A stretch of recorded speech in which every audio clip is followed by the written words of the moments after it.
You are listening to Rechurched, a podcast aimed at instigating Christians to be Christian.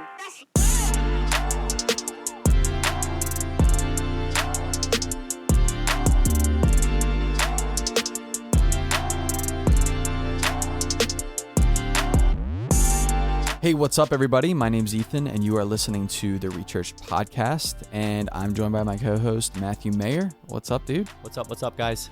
So, as we promised, we wouldn't release another episode 2 months later after the previous episode, so we're back again in Season 2. I believe it's Episode 17, and we walked through last episode talking about the Age of Enlightenment and Age of Reason, which was, what time period? Mid-17th century, right? Into the 18th century? Yeah, so you're walking through the 1600s, right? Mid-17th century into the 1700s. Right. The end of the 1700s. Well, beginning and end of 1700s is what we call the Great Awakening. The first one and the Second Great Awakening bleeds into the 1800s. Remember, at the same time, you have the birth of America, pretty much 1776, the American Revolution, then you have the French Revolution, and all these things are happening globally. And we kind of wanted to jump into, we'll probably make some reference to the origins of America. It's going to make sense, but jump into the church of the 1900s. So we're skipping through the Industrial Revolution, just because we didn't feel like it was... There's a lot of history there. Yeah, if definitely you're interested history. in that, read up on it. But I don't think there's too much to go off of other than there was an explosion of global missions during that time period, right? And this is where you would get missionaries sent all across the world, pretty much out of the United States, which is one of the reasons I believe God shed his grace on thee. From its inception, became globally minded, and a lot of missionaries through the 1800s, which again into the 1900s, you have the known name of a revivalist or evangelist who reaps the benefit of what took place in the 1800s and the missions that the United States set out on to present the gospel around the world in the name of Billy Graham. So it's interesting to see that the names like D.L. Moody, Billy Sunday, and Billy Graham, who we just spoke about, revived what kind of occurred during the First and Second Great Awakenings through the 1800s and then eventually into the 1900s. And not labeled a Third Great Awakening, even though the gospel was propagated widely by these men. Yeah. I'm so fascinated that they didn't come up with like a name for that. That's so weird. It is weird. Right? Like, I don't know. Billy Graham's such a huge name. Like, I don't know. But I think, so you were talking about the Industrial Revolution real quick and how we started sending out. We saw the I would say maybe like the issues in the world or like the lack of the gospel in the world, and we were able to send people out. And then we get into the 1900s and there is still problems on our home turf, spiritual problems, and there still is today. But I think those became more apparent than even sending missionaries out. And so you have, again, revivals like Billy Graham come on the scene, and the problems were heavily involved with racial segregation, civil rights movement stuff. And so before you actually get to the bulk of the civil rights movement, you have a guy like Billy Graham who's doing these revivals in the 1950s and stuff. And in one of his revivals, he actually, there was a rope that segregated the races, and he actually tore it down. That's what the church should do. Yeah, exactly. Because there's no place for that in the church. Yeah, it's good. Yeah. So I think that's cool, because then that thrusts us into what we're talking about today, Right. which is, I just said like a civil American church. Right. And so you see the church take part in this civil rights movement to, move the gospel forward, and this idea of how God has ordered the world, but for some reason we weren't functioning that way, and so they brought that clarity that was needed. But I think one question, I think some people maybe might debate or something, but was the civil rights movement a biblical movement or an unbiblical movement? Great question. So let's just start with the fact that when America was founded and formed, and the governing documents that frame our Constitution, there was a lot of inspiration drawn from guys like John Locke. Thomas Jefferson specifically quoted him when he coined the phrase that all men are pretty much created equal. That's a biblical statement. God created all of mankind in his image, created with equal dignity. All right? Imago Dei. That's the Imago Dei in the Christian realm. All right? That's why life is valuable at every level, from the womb to the tomb, regardless of socioeconomic status, regardless of ethnicity, or what some would say is color. There was slavery that was thriving, sadly, as an economy in our land. But any true biblical Christian knows that that is a condemned evil from hell itself. There was an entire war where hundreds of thousands of people lost their lives to put to end that wicked evil, slavery. Yeah. The owning of people, mainly people of color. Yeah. Right? So that took place in the 1800s. So now, with global missions bursting forth around the world during that same time period, the enemy has always sown discord or confusion or evil outright to stop the work of the Lord. And it's worked over time, because people will look back on our history and discredit or discount or refuse to see anything good by God's grace because of that wickedness. So every true Christian today should go, no, we condemn that. We stand and condemn that. Now, fast forward into the 1900s, and the actual rights of women and people of color were still in question. They didn't have any. It's crazy. Which is it is crazy. So the answer to your question earlier, it's yes, the civil rights movement in the 60s and 70s was biblically based. Should have happened earlier, in my personal opinion. Yeah. Right? But different people had different agendas. There was still this unspoken war between the North and the South, even though the Civil War had ended. The spiritual racism that existed during that time period has not yet ended. And here's why. Yeah. Racism will always be, because man is wicked. And it's not a skin problem. And this is what you might have heard. It's not a skin problem. It's a sin problem. Yeah. So when you try to reform anything that deals with humanity, but you're not dealing with the core or the heart of man, you might put a Band-Aid on it, but it eventually resurfaces. Yeah. So in the 60s and 70s, the civil rights movement was and is and will always be the true demonstration of what I will say is social justice, the true definition of social justice. Yeah, Civil rights can also be said to be about human rights. Let's just get that out of the way. What was civil rights about? Human rights. That all mankind is what? Created equal. Created equal.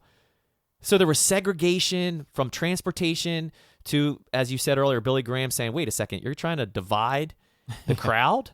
And I'm about to preach a gospel that breaks down barriers? Yeah. Man. No. Remove that rope. And I love that, because that's how we should be living as the Church of Jesus Christ today. No, remove that divide. Yeah. And any ideology that enters the Church of Jesus Christ that brings segregation. It's interesting that the social justice of today actually resegregates society based on colors. Yeah. So we've swung completely to the other end of the spectrum. What took place with Martin Luther King Jr., who, by the way, always had solid Christians surrounding him. Whether they were white, black, brown, it was people that believed the Bible and said, you know what? We're willing to stand for human rights to bring equality back to this land. Yeah, that's really good. And there's so much to read about during that time period as well. It's astonishing when you realize that's not even that long ago, Ethan. Yeah, it's crazy. Like for us. 70 years ago? Yeah, that people of color didn't have 60. rights. Yeah, it's crazy. And they were mistreated, and they were segregated, and there was different schools, and there were different buses, and God bless Rosa Parks. She was like, I'm not sitting in the back of the bus. Yeah. Right? I'm going to sit She's up front. bold, yeah. Which is, again, it's a demonstration of what every Christian should have been about. Social justice in the proper definition of the word. Yeah, biblical social justice, biblical human rights. Now, in case you're not hearing what I'm saying, let me kind of compare. Biblical social justice is just that, what took place in the 60s and 70s, and it was right, standing for righteousness. Social justice today, it takes human rights, or in the name of human rights, and applies it wrongly to humans. Yeah. So it's no longer about, equal footing of men and women and people of all colors. It's now, oh no, my identity is my sexuality. And now the new civil rights movement is about, my sexual identity. And I'm a protected class because I think that I'm, non-binary. Or the transgender movement or LGBTQ. Like, that's not human rights. No, it's a Trojan horse. They're using something that they know was accepted, the civil rights movement, and they're using that to further their actual agenda, which is not. It is not human rights. It is not equality at all.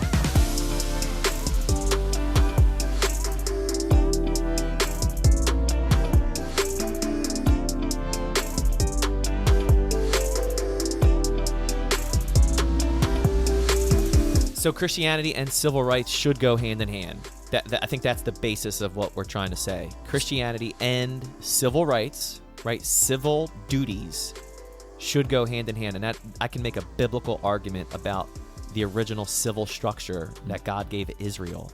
Now remember, when God gave Israel his law, there were several layers of the law. And this is what we don't understand today because we don't do our studying. And I'll try to put it in C's. There was the conscious law, right? Moral law, to be very clear. There's a moral law, right and wrong, conscious law. God said, conscious law transcends culture and time. Yeah. Right? Yeah. So he gave it to Israel to be a beacon, an example to the world, but moral law didn't die when Israel found themselves outside of God's graces. Right. Moral law governs the known world. Without them even knowing what the source is. It's That's like, right. Why do I not want to kill this person? Yeah, because it's wrong. Yeah. Who told you that's wrong? That's right. That's what Romans chapter 1, chapter 2, and chapter 3 is all about. Yeah. Yep. The second C is, and I'm going to, this is not in order, ceremonial law. That was specific and prescribed for the nation of Israel. Ceremonial law. Things that people use today. They'll pull Old Testament scriptures from Leviticus and go, see, we're no longer wearing certain, material on our skin. We're not keeping the law perfectly. And you're like, no, that was just for Israel. That was for a time and a reason and a season. We no longer sacrifice. Yeah. Because the temple no longer exists. Because Jesus was the temple and Jesus was the sacrifice. Yep. It all ended when Jesus Christ came and fulfilled perfectly the conscious law, moral, and the ceremonial law. But guess what else God gave Israel, which has application to today? The civil law. Can I summarize civil law for you? Yeah. Love God with all your heart, soul, mind, and strength. Love your neighbor as you love yourself. God is the governing authority over civility, society, all places of all times. Wow. That's good. While at the same time, if I believe that, God is going to define moral law, and that is going to lead me to love my neighbor as I love myself. Hence, the church should have been pioneering civil rights earlier than the 60s and 70s. Definitely. And it took a guy named Martin Luther King Jr. Isn't that appropriate? Martin Luther, Yeah, I Protestant know. Reformation. It's crazy. Martin Luther King Jr., pretty much another Reformation. Yeah, another Reformation of sorts. Wow, that's crazy. So well, within the civil rights movement, you have, so I know I packaged that as going, was that biblical or unbiblical? Obviously, it was biblical as far as like what the founding was, but the nonviolent yeah, side so that's what I was going to the actually talk movement. about is you have a guy named Martin Luther King who was awesome. Then you have another guy named Malcolm X. Right. What was the, obviously they were fighting for the same thing, I guess. Sure. But two different methods. Right.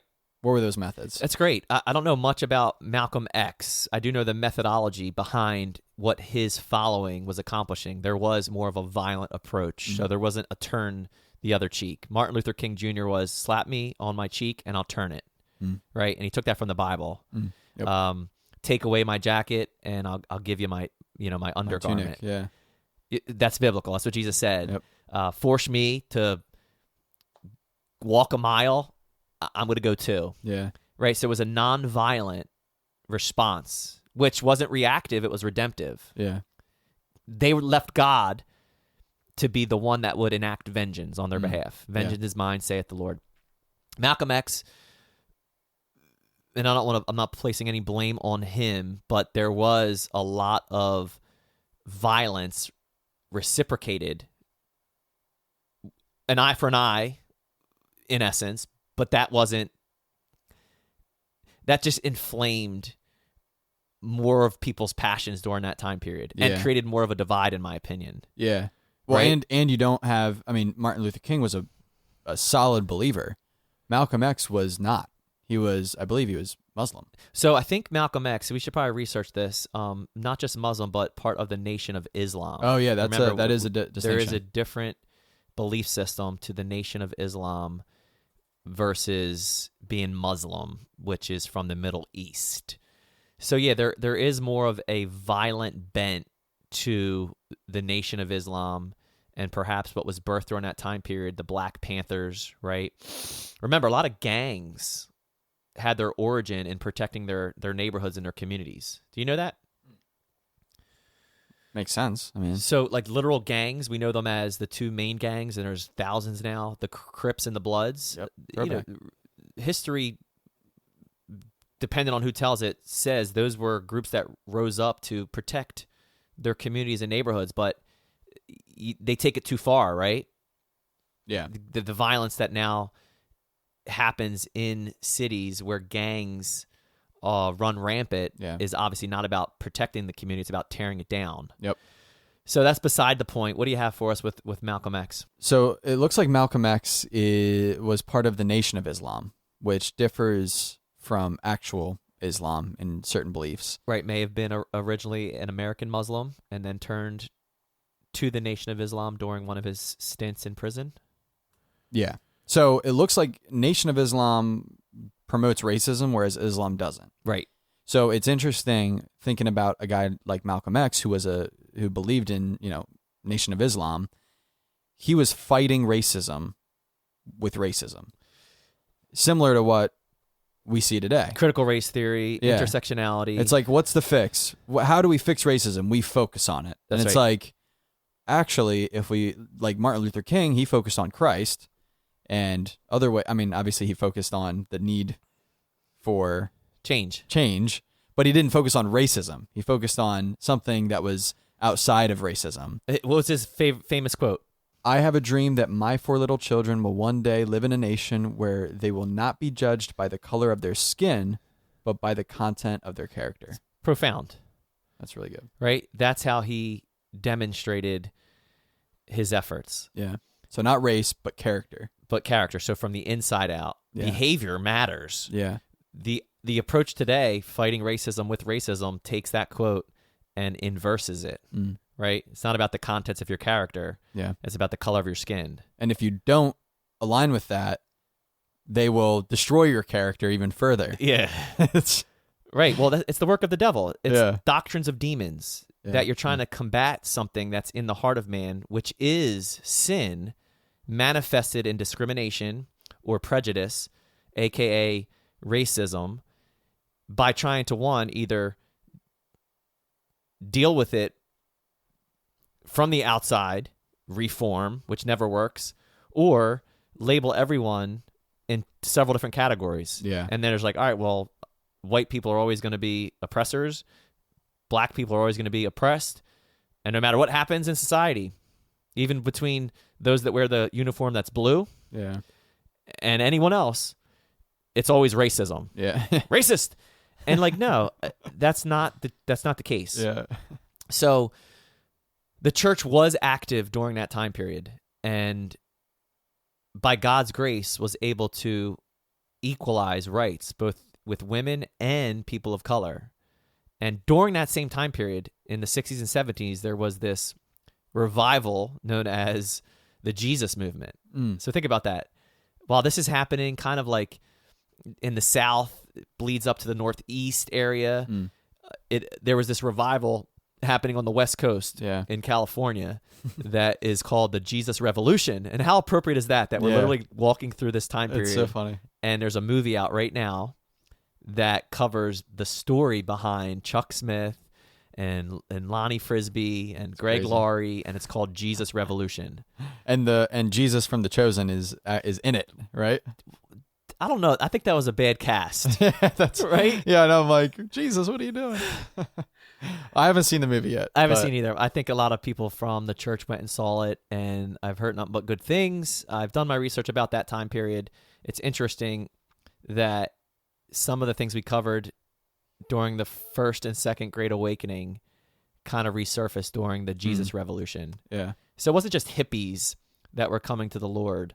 It was more or less a breakdown in a good way of traditional Christendom, right? Formal Christianity. Like legalism. Yeah. And I'm sure there was things that were heretical that occurred during that time period. Yeah, Every absolutely. single time period, you can focus on what the true church is doing, and at the same time, there was always something happening that was heretical or apostate.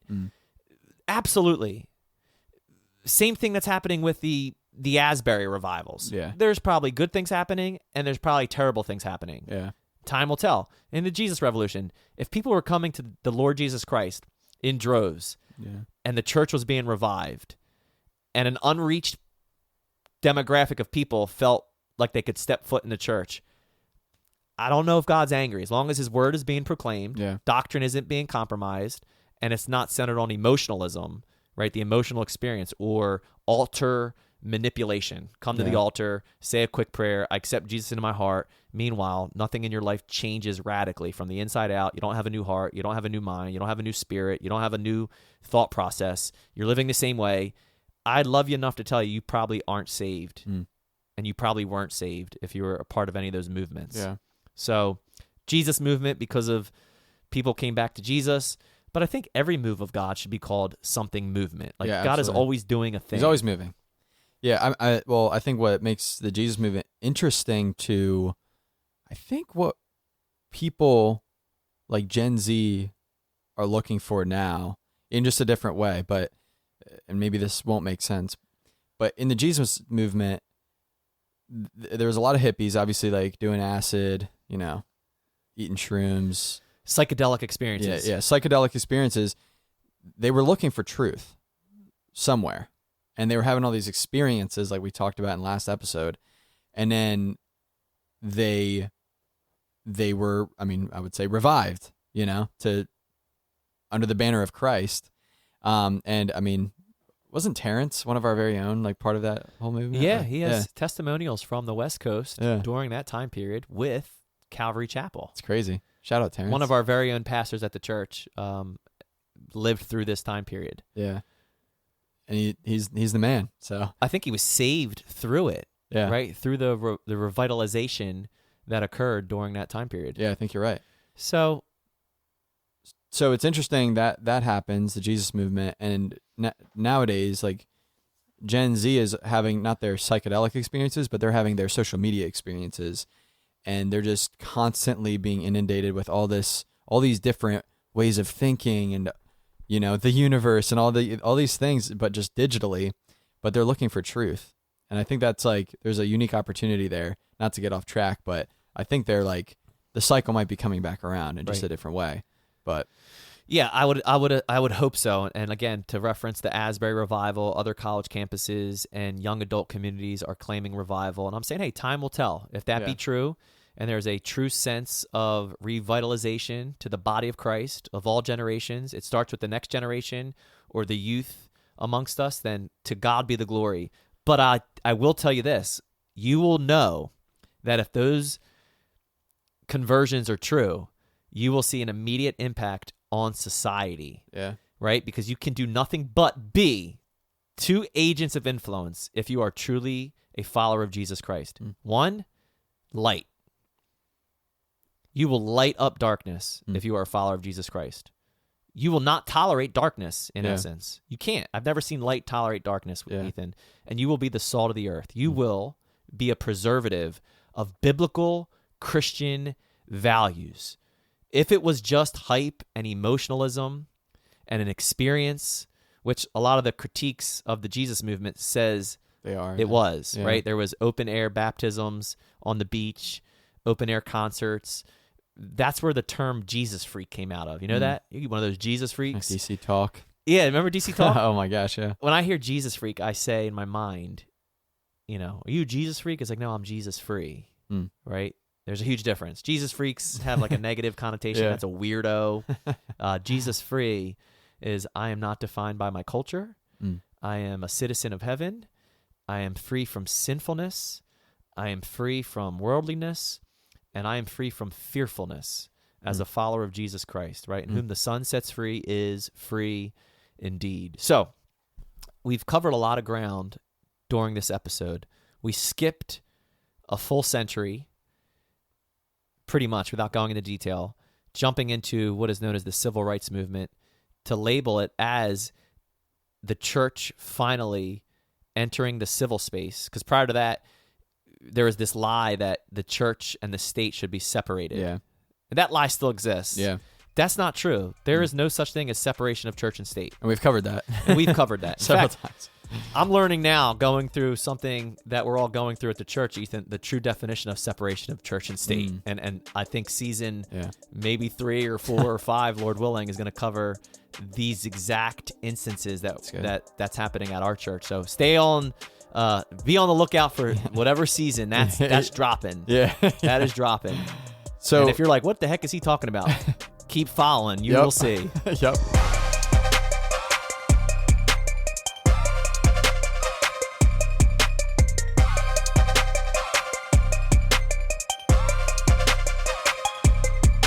So as we begin to land the plane, I just want to, I think, ask this question.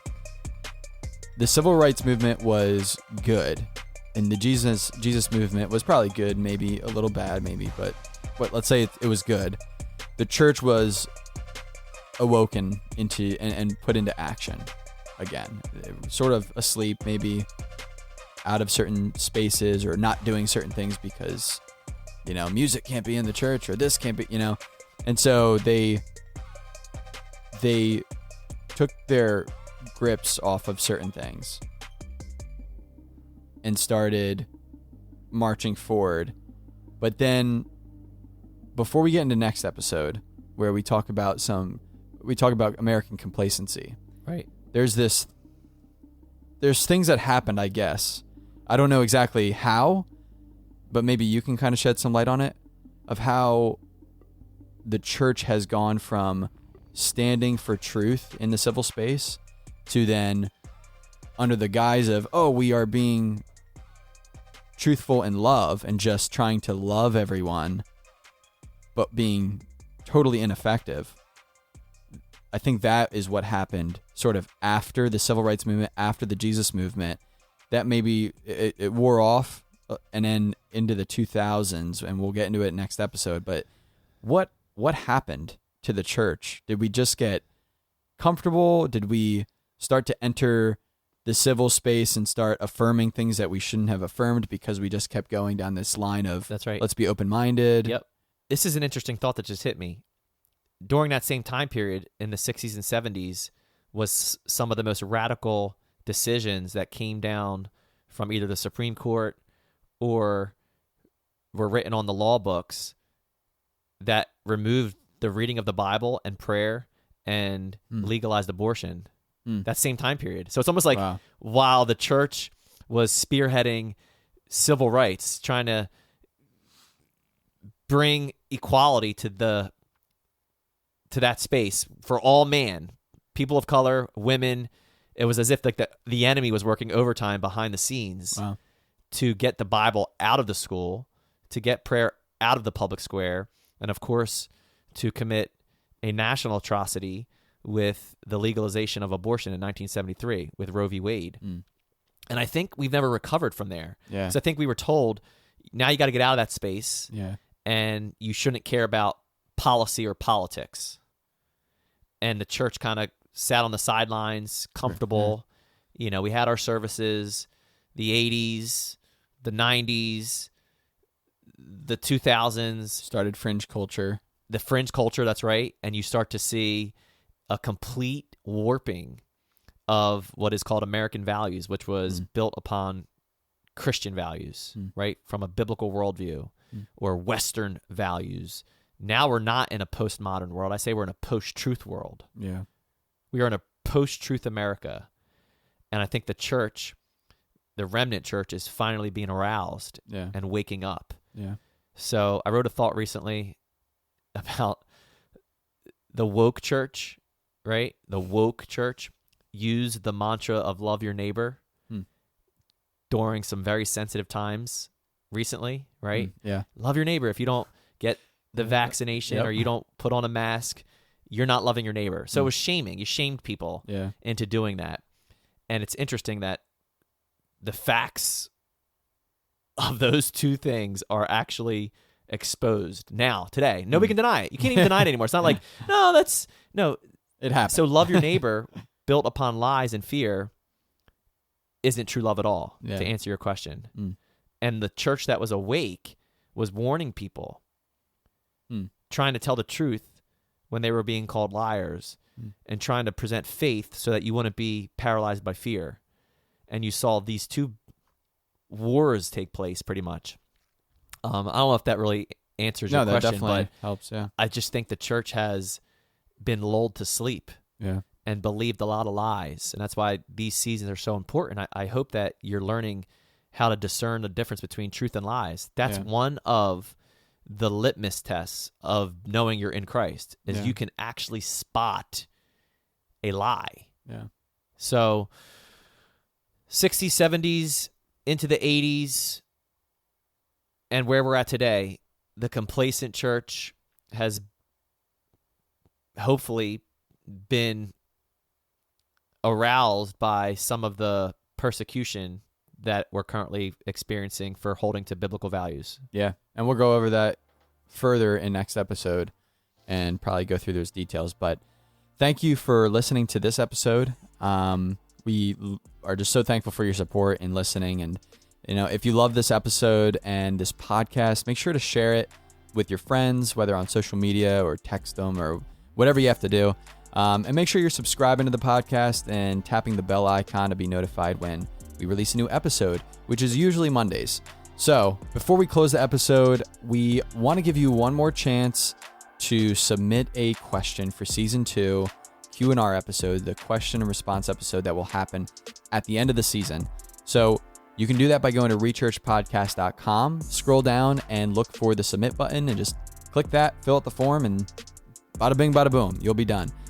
You can also follow us on Instagram at rechurchpodcast.